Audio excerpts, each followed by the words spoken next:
Hello everyone, welcome to Inspire Me, the YouTube channel that is offered to the next generation female entrepreneurs to gain ideas, insights and the tips and the ingredients behind the success of successful entrepreneurs, successful female entrepreneurs in Sri Lanka.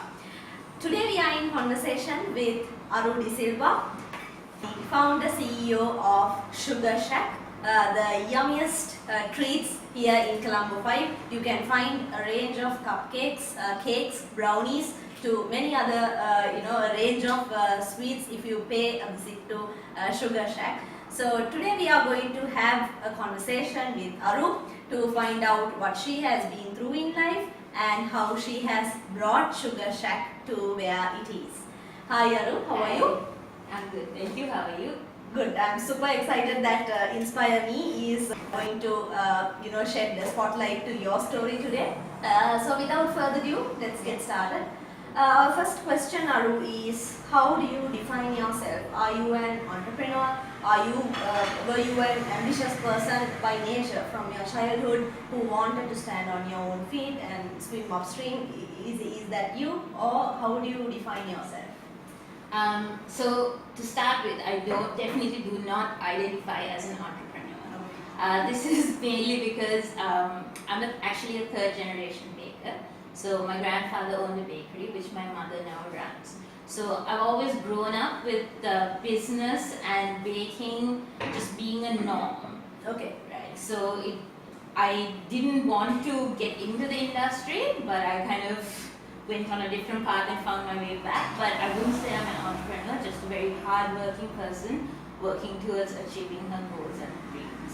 Alright, so one good point that I think every young girl has to bear in mind is to work hard and to be persistent with regards to their goals, isn't it? So that is working hard, persistence, determination are definite ingredients. Very important. Yes, very important ingredients of her personal recipe. Just like how she has some exciting, yummy ingredients in her cake. So with that, let's discuss. How long have you been doing the Sugar Shack brand? It's actually turning 10 this year. Oh, okay. 10 years. The cafe has only been open for 2.5 years, but I've been doing it on order and out of my parents' kitchen for almost 10 years. 10 years. Wow. So that is a long journey.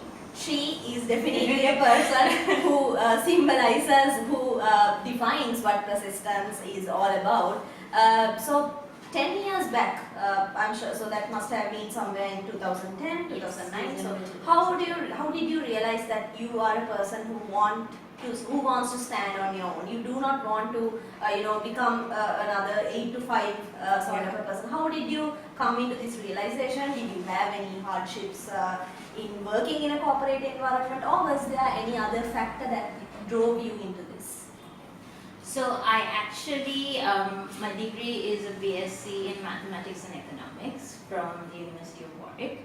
After which I worked in London in the supply chain for a couple of years, moved back home, and I got a job at one of the big multinationals in Sri Lanka. So I mean, I'm no stranger to the 9 to 5 life. Okay.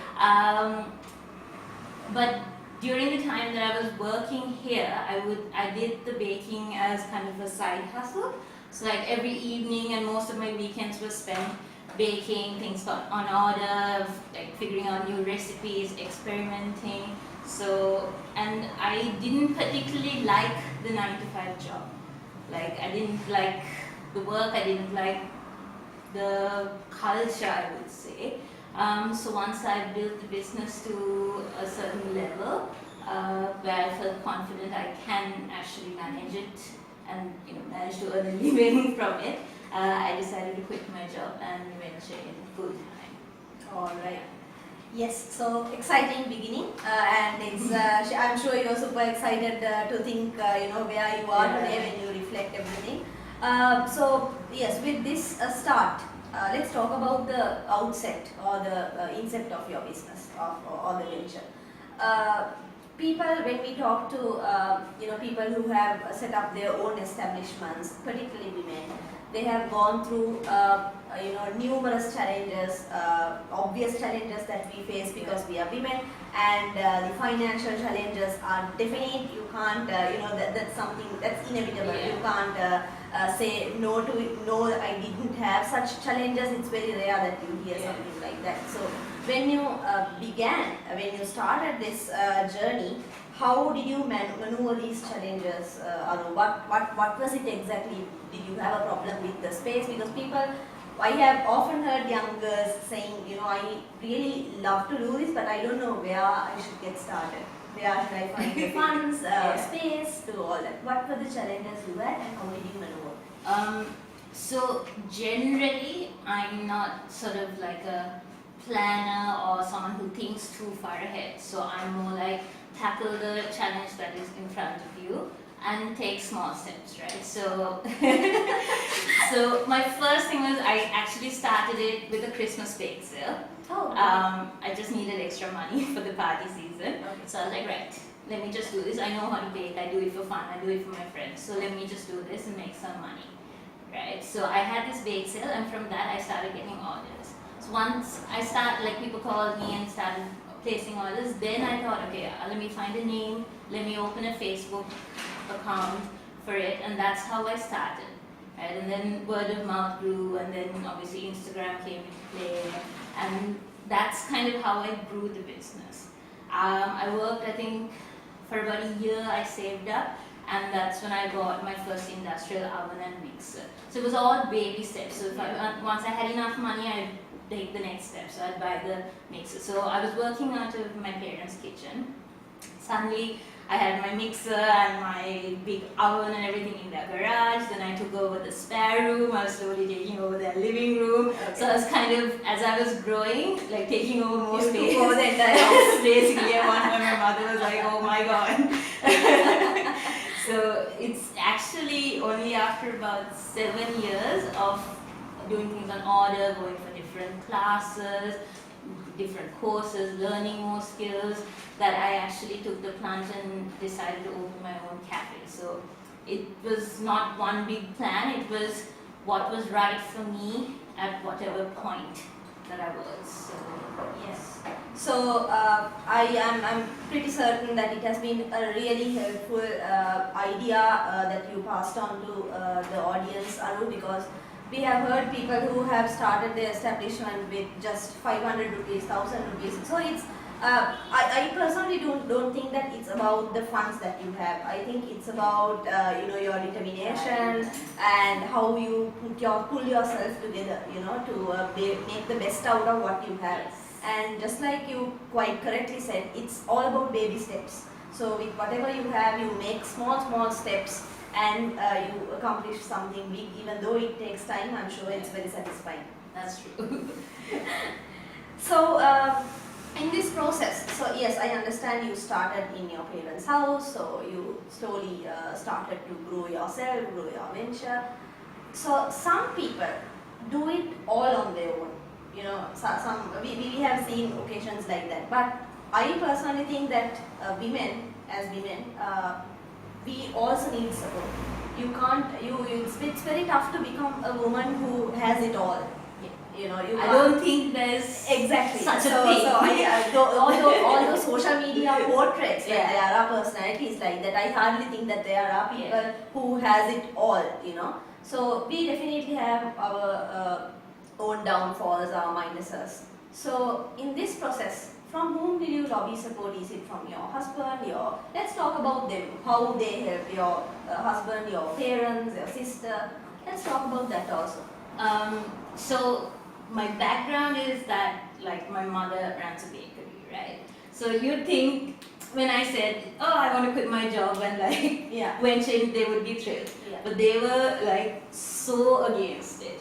They just couldn't understand, because I've grown up seeing how much hard work my mother put into the business, and how like the sacrifice weekends and the long hours, and just generally the fact that my mother and father couldn't take a holiday together because someone had to be there to kind of look after the business and stuff. So they just couldn't understand why I would want to give up a very easy 9-to-5 corporate job where you leave the work behind at office, you come home, you chill, you have your weekends. and why I would want to venture into this. But I was also very stubborn, so I was like, no, this is what I want to do, and I will prove to you that I can do it, that I have what it takes. But I also didn't want to just go and join the family business. So I wanted to like venture out on my own. I wanted to make my own like name, my own brand, and to sort of be able to say, I built that. Right? This is my baby. So I decided not to join the family business and to build something from scratch. But once I started, and like my parents saw, like, I mean, I was miserable in my 9 to 5, like I would cry every day, like that kind of miserable, and they saw how much happier I was, even though I was working a lot more, working 6-7 days a week, right? No evenings and none of these weekends away and whatnot. They still saw how much happier I was and how I loved the work, that they also started supporting me. So when I decided to open the cafe, I think I draw a lot from my mother's experience of running her own business. So she's the one who advised me on like everything, and just from like problems when it comes to like baking to even like electrical problems, I would still call her and be like, something's wrong, kind of thing. So I would say they are like my biggest support. I have to say my husband's the one who helped me find this place, which I don't usually mention in articles and interviews, and he gets very annoyed. Let's give him something. This is your 10th episode, so it's recognizing He's also. like, what about me? You never mentioned me. No, I'm sure he will be very thankful to inspire me. So I've had, and like my friends have been amazing, like from day one. They've helped me, like when I have big orders, before I had staff, they've all like rallied and helped me. Even though they don't know anything in baking, they'd help like box things and pack things and whatnot. So like even today, like they help promote stuff, they're always there. So I would say my family and friends have been a huge like influence, help, and just support system for me to do this. Exactly.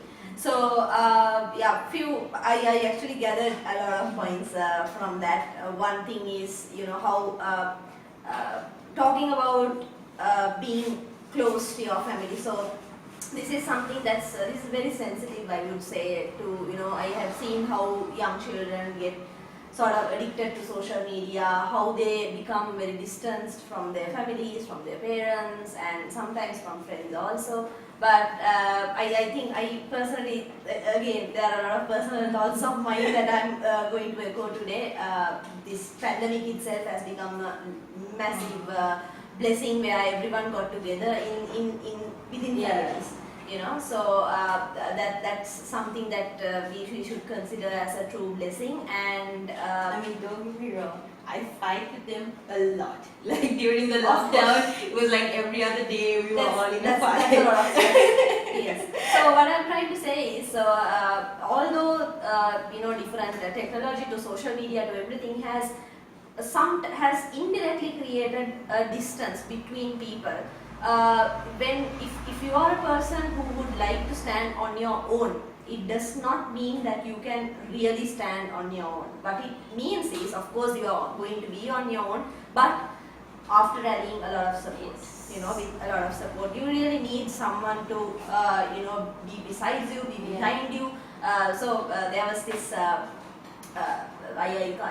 don't know whether I can mention the name, but a very prominent corporate personality recently became Sri Lanka's first CEO in a very prominent establishment in Sri Lanka. So she at one interview was saying how her sons have been supportive of her when she got a particular promotion. Her son has written to her in a note that we are always behind you. Yeah. So to have that feeling that someone is behind you, to support you, to hold you, itself is a massive motivation, as I think.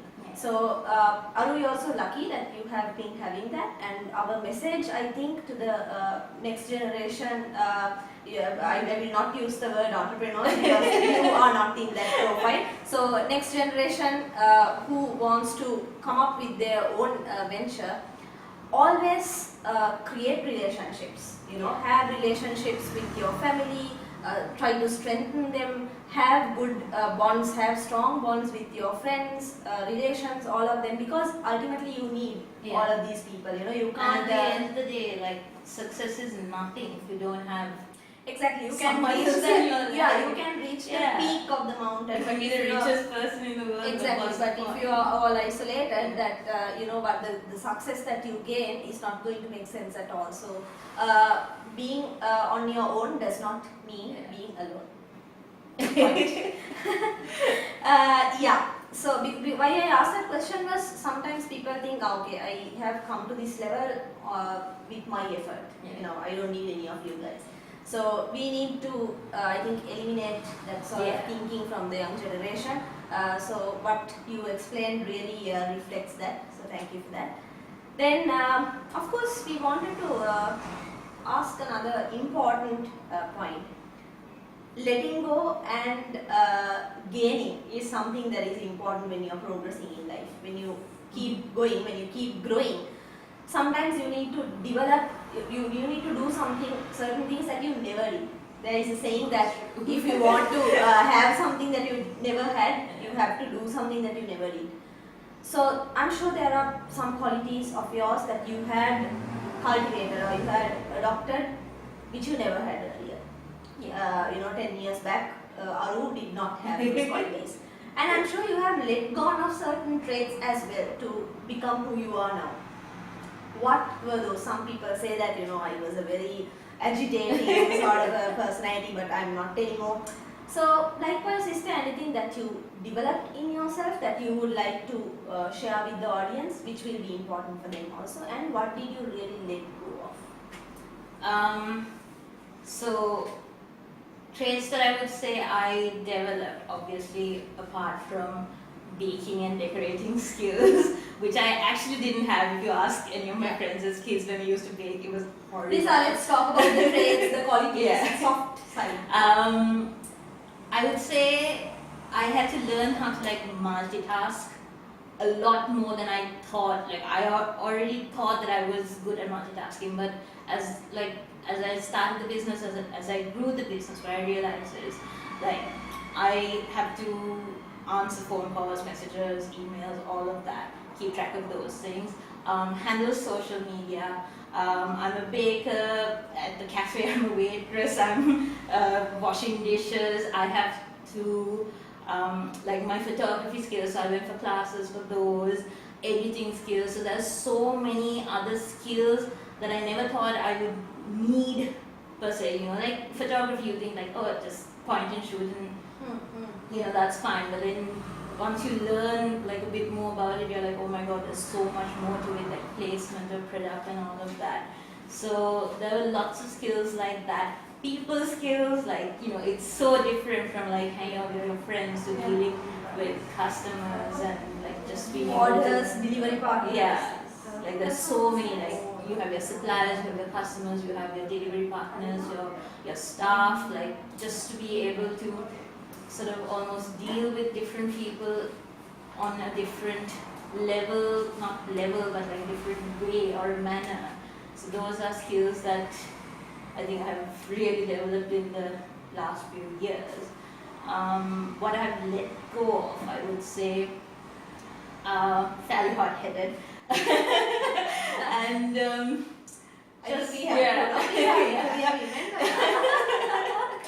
and just impatient. Okay. And those are things that I have had to kind of let go of, because you can't be impatient. Things will happen as it happens. Cakes don't bake in few minutes. Yes, yeah. One of the first things I found out was just because I'm in a rush and then I do something, that kind of ends up with me having to redo it. So it's so much better to just calm down and do it at your own pace. If someone has to wait, I mean obviously don't keep it waiting for hours, but if someone has to wait, they'll have to wait, because at the end of the day you have to give them a good product where they will come back. Yes. Yeah. So that is why Sugar Shack has become that name which is so prominent, which you have been loving all this time and which you will keep loving in the future also. Why? Because the founder herself, and I'm sure the rest of the team surrounded here, is also putting the same degree of effort, patience, all of it to every product that they do. Yeah, so we talked about how you started, the challenges you had. So let's get into the point where you were, where after you started. So when the journey was ongoing, you must have had different challenges, dealing with different suppliers, them, not complying with whatever the standards, protocols you have. You must have faced daunting challenges when it comes to, your deliveries not getting delivered, or it's when your orders get delivered in a bad quality to your customers. You must have encountered all of that. So, and you have successfully, managed all of that. But you must have felt a particular fear. Will I be able to, when you get your first order, when it is 100 cupcakes or 500 cupcakes to be delivered to this, massive company to its 50th corporate anniversary or something like that. Of course, there is a element of fear in that. How do you deal with such things? Fears of facing bigger milestones. How did you really manage those? Are you a person by nature who can, who's very cool, who can handle it? Or was there any other strategy that you took to, lobbying help and what? Generally, I would say I'm a very stressy person, Okay. but on the inside. So I, towards the beginning, I had this strategy where I'll first say yes to an order and then freak out about how to do it. Okay. Right? Obviously, there were certain things that I knew I definitely can't, but generally if it's big things, I would first say yes and then figure out how to do it, what the processes are. And I think the important point is not to decline. Not to say no. You will figure out your way. It's just about. Well, there are certain things, right? You have to say yes within your capacity as well, right? If you're someone who's starting out with, say, for example, in the baking world, and you have a small home oven, don't suddenly say yes to 2,000 cupcakes. Yeah. Because you can't, right? Because you will be baking that for a week or whatever, and then you'll end up giving a less than good product. So you have to understand what your limitations are, but push that boundary a little bit. Right, so if it's achievable, if you kind of figure out how to achieve it, then go for it, I would say, rather than just say yes to everything and then kind of sink. Okay, alright. Interesting. So there was this one, there's another question that I want to ask. This was not planned actually, but when you were giving your thoughts, I wanted to ask this. We see a lot of kids coming from business backgrounds, parents having their own establishments, naturally joining those ventures after school. Sometimes, they fast track their education to get into the family business. In an environment like that, in a world like that, Aru is a person who had that same background, but did not go in that direction. She challenged the norm, I would say. She did not want to join the family business, her mother's business, and which was the easier route. Why not the easier route, Aru? Why all this difficulty? Because it means so much more when you have built it, right? Not that I'm saying, or looking down on anyone who has taken over. Exactly. So this is definitely not criticizing people who have very massive businesses who want their children to take over. This is not that. What our purpose is just to explain what what you really feel when you are doing it on your own. Yeah. So I wanted to start from scratch and work my way up.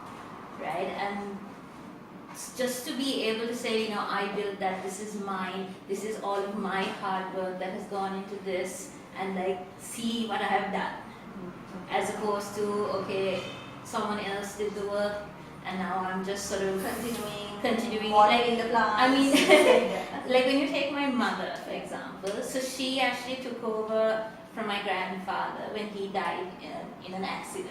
So she wasn't ready to take over. She was only 24, and it was a big bakery with like bread and pastries and lunch and all of that. So she was kind of thrown into the deep end, and you can imagine in like the 80s, the stigma around the woman. So she took that and she built it from that to a certain sort of level, and I know she struggled very hard to get there. So it's different for each person, right? So just because she took over from her father doesn't mean that she had it easy and she just sort of sailed through, right? But I didn't want to do that. I wanted to start from scratch and build it up on my own. And I mean, if it fails, it fails, right? But at least you tried. Exactly. So yes, everyone has two options, I guess. Either you can plant your own seed and see it growing in front of you, which is therapeutic. Yeah. If not, you can look at a plant that's already being planted, a seed that's already been planted and grown into a plant, where you can go and water it. And you can still take it and make it your own. Yes, still exactly. build So it both and options are open. diversify. Yeah. Both options are open, and you can decide what satisfies you the most. But I would select the option that Aru had selected. It all depends on your what life personal- presents yes. to you at that point. Exactly. But still, even if you have a plant that's already growing and where you have to just go and water it, try to plant your own seed as well. On the side. On the side, that's very satisfying. Just try that. She is someone who has tried it. Look how vibrant she is. Alright. Yes, so by and large we have covered all the areas that we wanted to discuss, Aru, because some of my questions had been already answered with the rest of the questions that the rest of the answers that you gave. So I also wanted to ask about the baby steps that you took at the outset, which you already explained, which is very inspiring. Ladies, if you had, if you listen to the entire video, you will hear during the first few minutes how she spoke about the baby steps she took, by taking over her entire house in a way that others would not have had a space to live. So that's okay. Alright, so finally, not finally, but before we end, I would like to know, there are competencies, technical skills that you have to develop pertaining to your business. You could be a baker, you could be a code bearer, you can be a person, a dress designer, any business. There are skills, competencies relevant to that business. When it comes to baking, what amount of sugar you have to put, the eggs, how you mix it, the technique of mixing, whether it's gentle or aggressive mixing. So there's a whole lot of techniques which you have to master. Besides that, along with that comes how you are going to do your number crunching, how you are going to manage your suppliers to other stakeholders, how you are going to manage all this infrastructure if you are doing a cafe on your own. But do you think there is another side that a person has to improve spiritually, morally, and emotionally for you to become who you are? So I'm not asking about the technicality over here, but some people believe that you have to be a generous person, a religious person. That has helped me a lot to be who I am. Do you believe in that side, or have you developed any of such qualities in you to gain some blessing from the universe? I think it's mostly you have to be a good and honest person, right? If you're going to do good to others, like good things will happen to you. Right? They say what goes around comes around. Pretty much. Like what I've really noticed, especially in this industry, is like between most of the bakers, there's a lot of friendship and respect. So like say if I can't take on an order, I will pass it on to someone I know. And I've had so many people pass on orders that they haven't been able to take on to me. And everybody kind of knows each other and talks to each other and asks each other for help and things like that. So I found that that has really sort of uplifted the industry as well. But that comes from just having a good relationship and just being good. I mean, you don't, just because you're competitors, you don't have to undercut each other, you don't have to be cutthroat at what you do, right? You can still have a good relationship and be an honest sort of, like honesty is also very important, because at the end of the day, your customers shouldn't be feeling like they got cheated out of their money, right? When they come in, they sit down and they eat your food, you know, you should be happy, and that feeling should be like, oh, that was worth it, like I didn't just spend like my hard-earned money on something that I will never go back for, kind of thing. So those things, like, I think when your moral compass is set straight, those things also will follow. Yeah. So yes, honesty, I believe it's a very important aspect to life. And respect. Just respect. Yeah, exactly. So yeah, other thing is, yeah, like you quite correctly said, when you don't have respect for one another, when you don't have respect for the thing that you are doing, it's very difficult for you to sustain. If you are not respecting your job as a baker, if you are not paying the right respect when you are, putting the frosting on your cake, it will not look good at the end of the day, and your customers will be disappointed, and that will be the end of the story. So yes, respecting what you are doing, respecting everyone else around you, and being honest has certainly worked out for her. And those are few qualities I think that we all, especially as not this is not for gender, not gender based for anyone. It's quite important if you want to swim upstream and be on your own. Finally, Aru, I would also like to ask, what are your hobbies or any leisure time activities that you are doing? Any investment in terms of time and effort that you are putting that really helps your establishment? So my entire world revolves around food. If I'm not baking, I'm eating. Food and travel. That's my out. Like that's my outlet. That's what keeps me sane. So I'm always, my friends are laughing at me saying I'm always chasing like the next high, the next thrill when it comes to food, and the next travel destinations. Those, and I feel like a lot of things I learn or see when I travel, I bring back with me here, and it kind of translates to how the cafe is, and just my personality has also, like, different things you learn when you travel. It really helps you develop as a person, and then that then translates to everything else you do. So those, I would say, are my obsessions in life. So yes, travel, particularly I also believe that travel is a massive inspiration for you to gain ideas, around new sorts of food or new sorts of cupcakes that you want to introduce. So when I look at your range, you have Milo cupcakes to Kit Kat cupcakes to all of that. So these are some unique additions or unique items that you have in your range. I'm sure these are inspired by a lot of research or travel or whatnot. When you go into unknown destinations, you see a lot of new things that you would want to be inspired with, and you want to bring them back home. So yes, that's a very value-adding hobby, as well as like you said, food. So we all do that. I do that. Just like you said, I don't bake, but I eat. All right. So we were in conversation with Aru De Silva. We had a very interesting and insightful discussion with her, the founder CEO of this yummy brand, Sugar Shack. But I would like to hand over to Aru just to give some information about where she is located, whether she is going to expand into other areas or other cities within Colombo, or how she is delivering, how you can place orders with her. Aru, would you like to?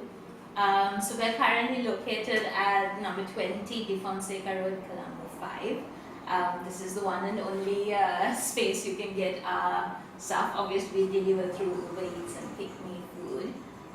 But I would definitely suggest if you have any customized orders, please contact. How can they contact you? Via Instagram would be the best Yeah, way. so follow her on Instagram, Sugar Shack. The Sugar Shack. The Sugar Shack, at the Sugar Shack Colombo is her Instagram account. Follow her on Facebook. Yes. Facebook as well, and you can place your orders using Facebook and Instagram.